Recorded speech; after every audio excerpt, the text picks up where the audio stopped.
Spark മീഡിയയിലേക്ക് എല്ലാ പ്രേക്ഷകർക്കും സ്വാഗതം. ഞങ്ങളിപ്പോൾ നിൽക്കുന്നത് തിരുവനന്തപുരം ജില്ലയിലെ പള്ളിത്തുറ കഴക്കൂട്ടം പള്ളിത്തുറയിലെ തുമ്പ എന്ന സ്ഥലത്താണ്. ഞങ്ങളോടൊപ്പം ഉള്ളത് ആർട്ട് വർക്ക് ചെയ്യുന്ന അജിതയാണ്. അപ്പോൾ അജിതയുടെ വിശേഷങ്ങളിലൂടെ നമുക്കൊന്ന് പോവാം.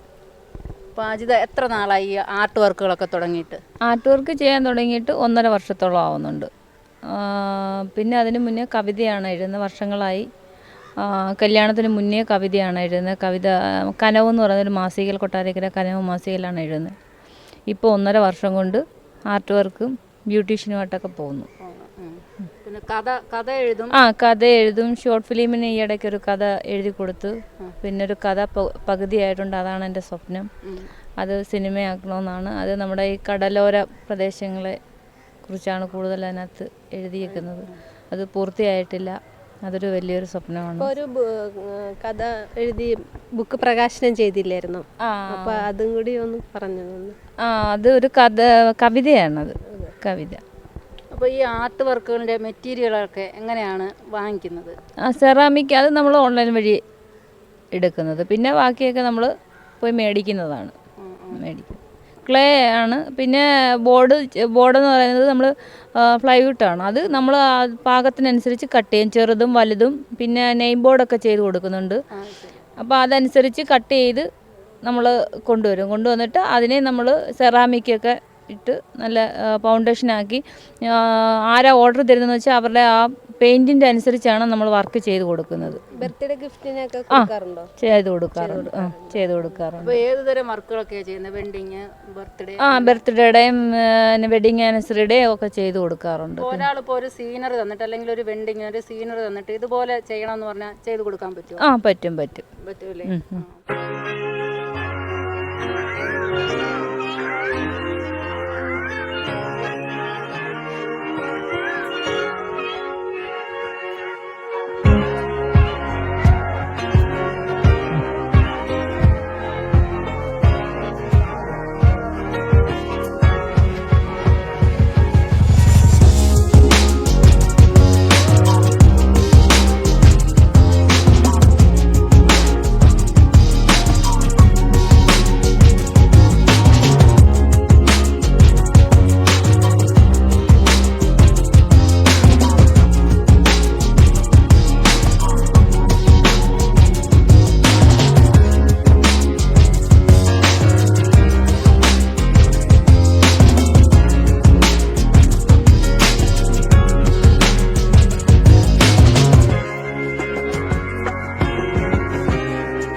പറഞ്ഞല്ലോ പാട്ടൊക്കെ പാടുമെന്ന്. ഒരു 4 വരി പാട്ട് പാടുമോ? കവിത ചൊല്ലാം നമ്മുടെ മധുസൂദന സാറിൻ്റെ ഒരു കവിത. ശരി. 12 മക്കളെ പെറ്റൊരമ്മേ, നിന്റെ മക്കളിൽ ഞാനാണ്.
ബ്യൂട്ടീഷ്യൻ ഇങ്ങനെ കല്യാണ വർക്കുകളൊക്കെ എടുക്കാറുണ്ടോ? ഞാൻ അതിപ്പോൾ ഈ എൻ്റെ കല്യാണം കഴിഞ്ഞതിനൊക്കെ ഞാൻ പുറത്തോട്ട് പോകത്തില്ല അധികം ബ്യൂട്ടീഷ്യൻ്റെ കാര്യമായിട്ട്. പിന്നെ വീട്ടിൽ തന്നെയാണ്. അപ്പോൾ വീട്ടിൽ എനിക്ക് കസ്റ്റമർ ഉണ്ട്. അപ്പോൾ കുടുംബം നല്ല രീതിയിൽ സപ്പോർട്ട് ചെയ്യുന്നുണ്ടോ? കുടുംബം ഹസ്ബൻഡ് ഫുൾ സപ്പോർട്ടാണ് എല്ലാ കാര്യത്തിലും. ഹസ്ബൻഡിന് എന്ത് ജോലി? ഹസ്ബൻഡ് ഇവിടെ അടുത്ത് കിൻഫ്രയിൽ ഡ്രൈവറായിട്ട് പോകുന്നു. പിന്നെ അജിതയുടെ ഇനിയുള്ള സ്വപ്നം ഞാനിപ്പോൾ ഒരു കഥ എഴുതിക്ക് പകുതി ആയിട്ടുണ്ട്. അതൊന്ന് പൂർത്തീകരിക്കണമെന്ന് വലിയൊരു ആഗ്രഹമാണ്. അത് നമ്മുടെ സുരേഷ് ബാബു സാറ് നമ്മുടെ കോട്ടയം കുഞ്ഞച്ചൻ സിനിമ എടുത്ത സാറിൻ്റെ കൊടുക്കണമെന്നാണ് എൻ്റെ ആഗ്രഹം. സാറിൻ്റെ അടുത്ത് ഇങ്ങനെ സൂചിപ്പിച്ചിട്ടുണ്ട്. പൂർത്തിയാവുമ്പോൾ കൊടുക്കാൻ പറഞ്ഞിട്ടുണ്ട്. അതൊരു വലിയ സ്വപ്നമാണ്. അതാണ് അതിൻ്റെ ഒരു ചിന്തയാണ്. അജിതയ്ക്ക് ഈ ആർട്ട് വർക്കുകളൊക്കെ ഒന്നും കൂടെ വിപുലീകരിക്കാനുള്ള താല്പര്യമുണ്ടോ? ഉണ്ട്, തീർച്ചയായിട്ടും ഉണ്ട്. അതൊരു ഷോപ്പൊക്കെ തുടങ്ങണമെന്നുള്ളൊരു താല്പര്യത്തിലാണ്. അതിനുള്ള എക്സ്പെൻസൊക്കെ ഉണ്ടാവുകയാണെങ്കിൽ അങ്ങനെ ചെയ്യാനൊരു വലിയൊരു ആഗ്രഹം അങ്ങനെയുണ്ട്. ഈ ആർട്ട് വർക്കുകളൊക്കെ ചെയ്ത് എക്സ്പെൻസ് അതിനു വേണ്ടി ശേഖരിക്കാൻ തുടങ്ങിയിട്ടുണ്ടോ? ഉണ്ട്, തീർച്ചയായിട്ടും. ഒരു ഡയറക്ടറൊക്കെ ആയി തീരട്ടെ. സ്വപ്നങ്ങളൊക്കെ വലിയ വലിയ രീതിയിലെത്തി ഉയരങ്ങളിൽ എത്തട്ടെ എന്ന് ഞങ്ങളും പ്രാർത്ഥിക്കുന്നു.